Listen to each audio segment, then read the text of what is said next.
Well, in contrarian, you had a kind of an interesting point. And this is something we've covered on Vlad TV as well. About ethnic names Sure. and how people get hired less when they have quote unquote ethnic names. Absolutely. And you brought up the example of Barack Obama. Right. And people say, well, Barack Obama has a ethnic name, and look, he became president. But there's a very interesting distinction with Barack Obama. He want to talk about that? Went to Harvard and Yale. Right. He was formally educated at some of the finest schools in the land. So you can do that.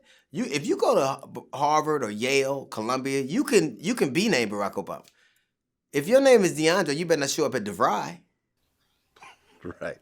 And it's really just they did this study, and it talked about how teachers, when you're very young, teachers, your first contact generally with people in the outside, your outside experience, people outside of your family, to a great degree, as an individual. In other words, where you're not being shepherded by your mother because you're at church or you're at a family function. But generally, you go to meet this lady you've never seen before. You sit in a classroom with people you've never known before.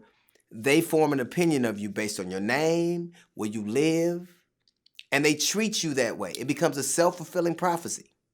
So people who name their children in a way that's going to lead people to a certain mindset have to understand that invariably there is a level of risk associated with that. Now, if you think your risk is worth it, and you think that there's not going to be a price to pay for it, that's fine. You can do what you want. But statistically, backwards and frontwards, people make these judgments based on what your name is, where you live. And it's not just white teachers, it's black teachers too. The Washington Post printed that article, and it was interesting. Right now, if you fill out an application, people will tell you, people that work in human resources, the more ethnic they sound, the less likely they'll be called. Yeah, I mean, I interviewed Warren Sapp, and he has, I think, 5 kids. And he specifically named each of his kids, non-ethnic names. This child is going to be 21, 23 years old, in college, leaving college, applying to grad school and the different thing. And Shaniqua, Bongwequa, Bolden don't look that real, don't good. When you got an old white guy that's 50, 60 years old that goes and eats over here with number 50, 60-year-old white guys, and he don't know no Bonquisha, Shaniqua, and Aisha, and the different kids' names like this. And he can't even pronounce it. So what does he do? Put that one over there. So you kept that in mind when you named your kids? Carter, Autumn, Mercedes, Madison, Jalen, Warren II. He freely admitted it. Like, all his kids have, just basic American sounding names. Right. My wife named all of my children, to which I was very resentful about it. She named them, you can tell whether they were black or white, whether they were a boy or a girl. And I was irritated by that for many years. And what are your kids' names? Tyler, Kyle, and Ryan. And you can't tell what they are.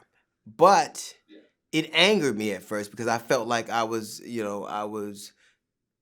capitulating. I felt like we were trying to.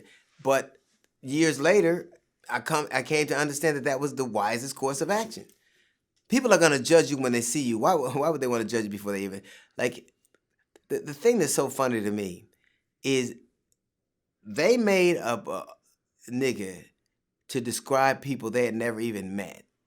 They made up a word that described us before they knew who we were. They already made their minds up. And I said this before. The most dangerous place for black people to live is in white people's imagination. Their imagination. Like, if you talk about black on black crime, black people don't live where they live for the most part because they want to. Oftentimes, it was systematically designed. They couldn't get loans in places that weren't those places. The resources are gone. There's no such thing as black on black crime, but it's an idea that white people have you ever noticed how Chicago is synonymous with black people, but Maine isn't synonymous with white people? You instantly know, even though most of the people live there. Like Chicago means violence to them. West Virginia doesn't mean drug addict. But the way that they can describe it, like, I hope I never meet the nigga that they have in their imagination. I hope I never meet him. He's big, he's black, he's fast, he's strong, he's everywhere.